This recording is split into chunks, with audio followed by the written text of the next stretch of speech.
UPSC की तैयारी के लिए एनसीईआरटीज बहुत इंपॉर्टेंट हो जाती है और इसीलिए हम हिस्ट्री की जो एनसीईआरटीज हैं उनके रिव्यू वीडियोस लेकर आ रहे हैं। एक एक करके हम 6th क्लास से लेकर 12th क्लास तक की हिस्ट्री की एनसीईआरटी की किताबों का रिव्यू आपके लिए लेकर आएंगे। ये इसीलिए इंपॉर्टेंट है क्योंकि पिछले कुछ सालों से आप देख रहे होंगे तो एनसीईआरटी से डायरेक्ट सवाल आपके प्रीलिम्स के क्वेश्चन पेपर में आपको देखने मिलते हैं।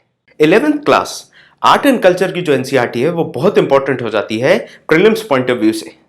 इस किताब से सीधे सवाल आते हैं और इसीलिए आज हम रिव्यू करने वाले हैं 11th क्लास की फाइन आर्ट्स की किताब का, जो कि an introduction to Indian art part 1 के नाम से आप जानते हैं। देखते हैं हम इस किताब में हम क्या क्या सीखते हैं।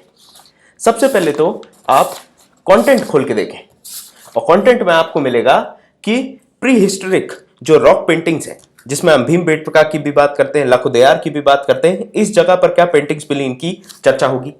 इंडस वैली में किस तरीके का आर्ट था इसकी जानकारी मिलती है।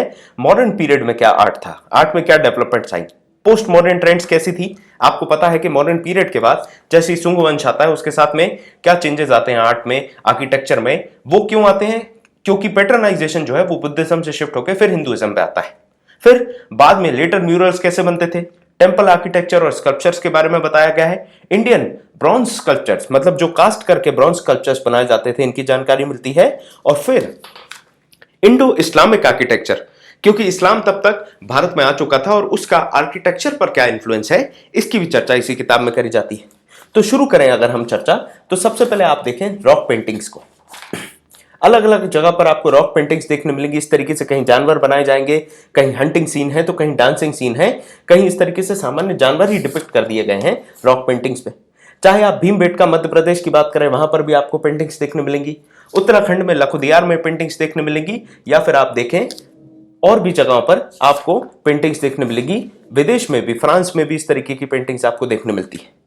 और इन्हीं पेंटिंग से हम रिलेट कर पाते हैं हिस्ट्री में अलग अलग एजेस या पीरियड्स को, जैसे कि पैलियोलिथिक के बाद मीसोलिथिक के बारे में, नियोलिथिक के बारे में, चैल्कोलिथिक के बारे में हमें इन पेंटिंग्स के कलर्स, टाइप्स और अलग अलग जो लेयर्स होती हैं उनसे काफी जानकारी क्रोनोलॉजिकली मिलती जाती है। पेंटिंग्स के बाद हम बात करते हैं यहां पर आर्ट की। तो इंडस वैली सिविलाइजेशन में आपको पता है किस तरीके से टेराकोटा की फिगरिंग्स बनाई जाती थी, ब्रॉन्ज कास्टिंग करी जाती थी, अलग अलग ज्वेलरीज बनाई जा रही हैं, अलग अलग खिलौने बनाए जा रहे हैं। इस तरीके से ये रैटलिंग खिलौने बनाए जाएंगे, ये छोटी छोटी गाड़ियां बनाई जाएंगी, सील्स बनाई जाती थी, पॉटरी बनाई जाती थी। ये सारी चीजें जैसे सील्स बनाई गई, पशुपतिनाथ की सील है, ये यूनिकॉर्न की सील है। इसके बाद में आप देखें तो अलग अलग पॉटरी रखी गई थी। इन सब की जानकारी हमें मिलती है। साथ में ज्वेलरी के बारे में भी हमें पता चलता है कि ज्वेलरी किस तरीके की होती थी उस समय और लोग कौन कौन लोग क्या क्या ज्वेलरी पहना करते थे। ब्रॉन्ज कास्टिंग जैसे कि डांसिंग गर्ल है, या फिर बुल की कास्टिंग है, या फिर टेराकोटा की ये मदर गॉडेस की जो एक फिगरीन बनाई गई है, मेल टॉर्सो बनाया गया, या फिर ये पेंट करे गए अर्दन जार जो कि खाने वगैरह के सामान रखने के लिए उपयोग किए जाते थे। इसके बाद मॉडर्न पीरियड में बहुत इंपॉर्टेंट हो जाता है मॉडर्न पिलर। आपको पता है कि यहीं से हमने अपना नेशनल एम्बलम भी लिया है और ये जानकारी बहुत महत्वपूर्ण हो जाती है। जो 4 शेर हैं एक पिलर के ऊपर खड़े हुए हैं, ये है। इसके अलावा यक्षिनी की जो अलग अलग स्कल्पचर्स मिलते हैं। धौली में एलिफेंट का स्कल्पचर मिलता है, या फिर आप देखें लोमस ऋषि केव्स की जो एंट्रेंस है, इसके बारे में भी हमें इसी ड्यूरेशन में पढ़ना पड़ता है। ये देखिए आप, हमारा जो लॉ एंड कैपिटल सारनाथ में मिलता है जो कि हमारा नेशनल एम्बलम है, उसके बारे में भी इस किताब में काफी विस्तार से जानकारी दी गई है। लेटर मॉडर्न जो पीरियड था उसमें आर्किटेक्चर कैसे डेवलप होता है, यक्षिनी कैसे बनाई है उसके बारे में बताया जाता है। स्तूप का आर्किटेक्चर बताया जाता है और स्तूप पे जो अलग अलग स्कल्पचर्स बने हैं उनकी जानकारी भी आपको मिलती है। बुद्ध जो हैं उनको डिपिक्ट करने के जो तरीके हैं वो बदल गए, जैसे सारनाथ स्कूल और मथुरा स्कूल, उसकी जानकारी आपको इस किताब में मिल जाएगी। अलग अलग स्तूप बनाने के तरीके मिल जाएंगे और अलग अलग चैत्य और बिहार क्या होते हैं, कैसे बनते हैं, इन सब की जानकारी मिलती है। चाहे अजंता अलोरा की बात करें, या फिर हम बाग केव्स की बात करें, काले केव्स की बात करें, और इन जगहों पर जो पेंटिंग है जैसे बाग केव्स, अजंता अलोरा, इन सब में जो पेंटिंग्स है इसके बारे में पता चलता है। जैसे डाइंग प्रिंसेस, डांसिंग प्रिंसेस, इस तरीके से अलग अलग पेंटिंग्स भी बनाई गई थी। उन सब की जानकारी भी आपको इसी किताब में मिलेगी। साथ में हम बात करते हैं अलग अलग पेंटिंग्स में और अलग अलग केव्स में। एक और इंपॉर्टेंट केव्स हैं जो कि आप एलिफेंटा केव्स के नाम से जानते हैं। एलिफेंटा केव्स भी इंपॉर्टेंट हो जाते हैं। सांची स्तूप जो काफी इंपॉर्टेंट है और एक नेशनल हेरिटेज साइट है, उसकी जानकारी भी हमें मिलती है। Mathura style of Buddha depiction, और उसके बाद सारनाथ स्टाइल जो है, अलग अलग स्टाइल्स में आपको पता चलता है, अलग अलग पेंटिंग्स के बारे में पता चलता है, जैसे Padmapani painting of Buddha, Bodhisattva, Vajrapani painting of Bodhisattva, इन सब की जानकारी भी आपको इसी किताब में मिलेगी। बाद में जो म्यूरल ट्रेडिशन है उसमें कैसे डेवलपमेंट्स आए, तो 5वें चैप्टर में आपको चेंजेस देखने मिलते हैं म्यूरल डिपिक्शन में। म्यूरल असल में एक पेंटिंग होता है और उसमें किस तरीके के चेंजेस आ रहे हैं, किस तरीके के केव्स हैं, उसमें क्या क्या थीम्स हैं पेंटिंग के, ये सब भी आपको पता चल जाता है।